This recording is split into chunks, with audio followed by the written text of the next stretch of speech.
Assalamualaikum warahmatullahi wabarakatuh.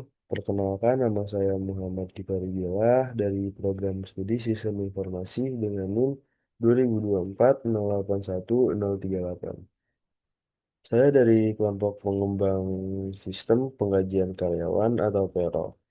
Di sini saya akan mempresentasikan hasil analisis dan rancangan sistem yang sudah kami kembangkan, mulai dari perbandingan metode pengembangan, pemilihan metode yang kami gunakan, hingga user story, fitur sistem, dan penjelasan diagram use case, dan activity diagram.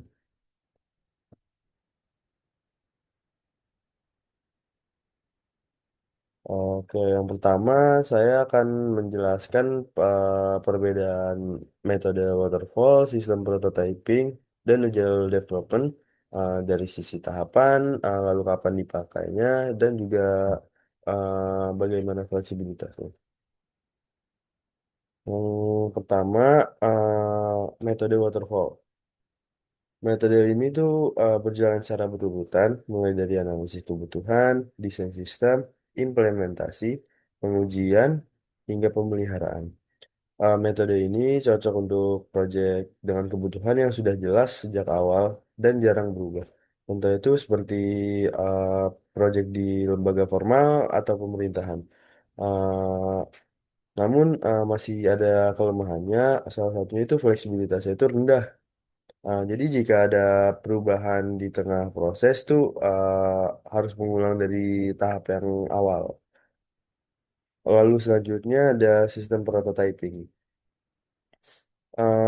Metode ini dimulai dari pembuatan model atau tampilan awal sistem, kemudian diuji oleh pengguna dan diperbaiki berdasarkan masukan mereka.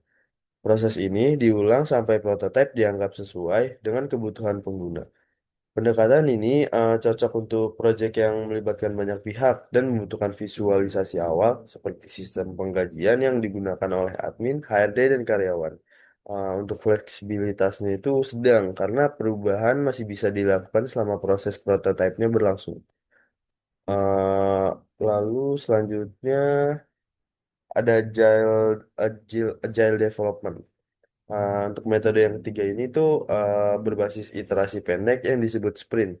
Setiap sprint meliputi perencanaan, pengembangan, pengujian, dan evaluasi yang terus berulang. Metode ini cocok untuk proyek yang dinamis dan kebutuhan fiturnya sering berubah. Misalnya aplikasi startup atau produk digital yang terus berkembang. Nah, agile fleksibilitasnya tuh agile itu tinggi, tapi menuntut kedisiplinan dan komunikasi insentif antar tim. Lalu selanjutnya saya akan menjelaskan metode yang kami gunakan. Lalu kenapa kami memilih metode tersebut. Untuk metode yang kami gunakan dari ketiga metode yang tadi saya sudah jelaskan, proyek kami itu menggunakan metode sistem prototyping.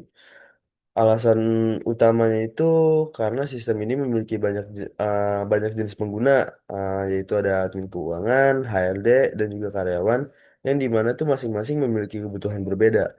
Melalui prototype, pengguna tuh dapat memberikan umpan balik sejak tahap awal, sehingga tuh desain dan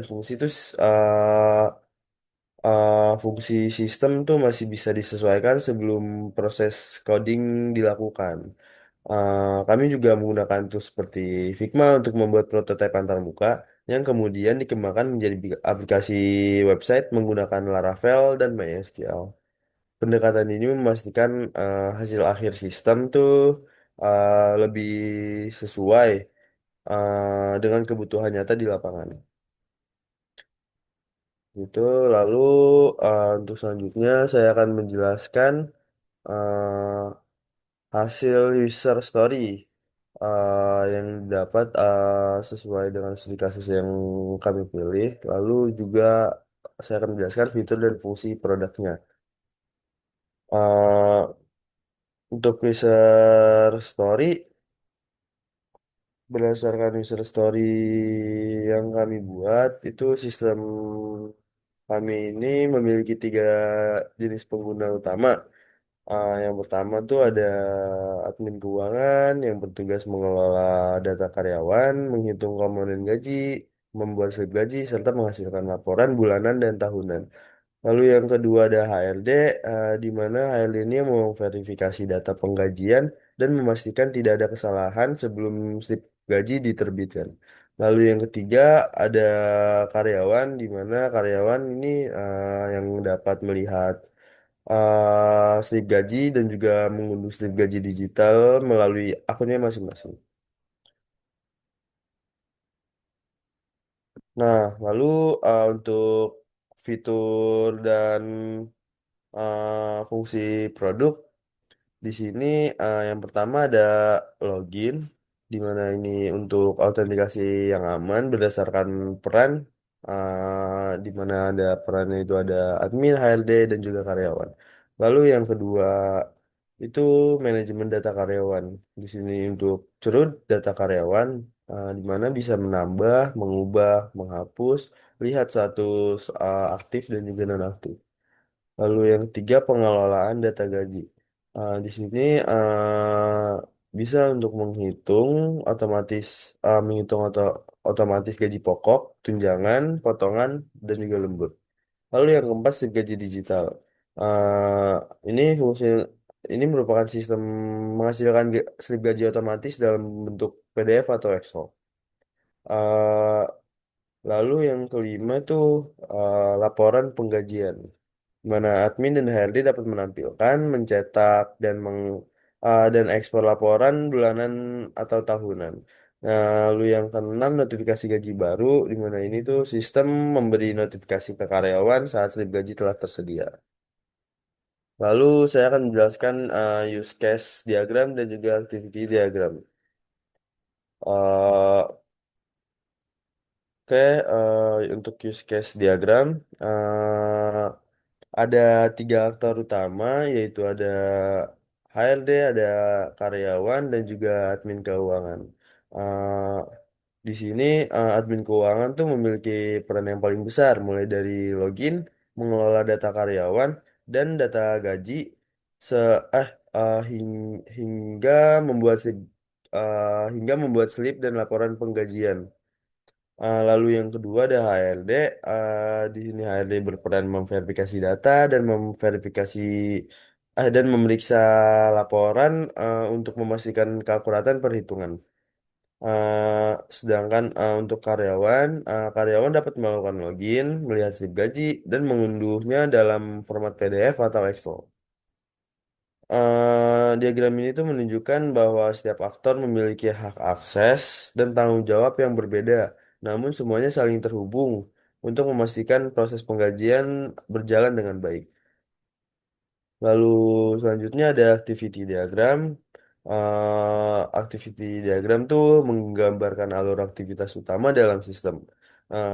Proses ini dimulai ketika pengguna melakukan login. Setelah berhasil, admin tuh dapat mengelola data, uh, lalu uh, admin bisa mengelola data, uh, lalu juga data gajinya juga. Kemudian tuh sistemnya tuh menghitung total gaji secara otomatis. Selanjutnya untuk HRD itu melakukan verifikasi terhadap data tersebut. Jika sudah sesuai, admin membuat slip gaji digital dan menyimpannya ke dalam database. Terakhir, karyawan login ke sistem dan dapat melihat serta mengunduh slip gaji berdasarkan periode tertentu. Nah, seluruh proses ini tuh terintegrasi secara otomatis, memastikan data data gaji valid, aman, dan transparan.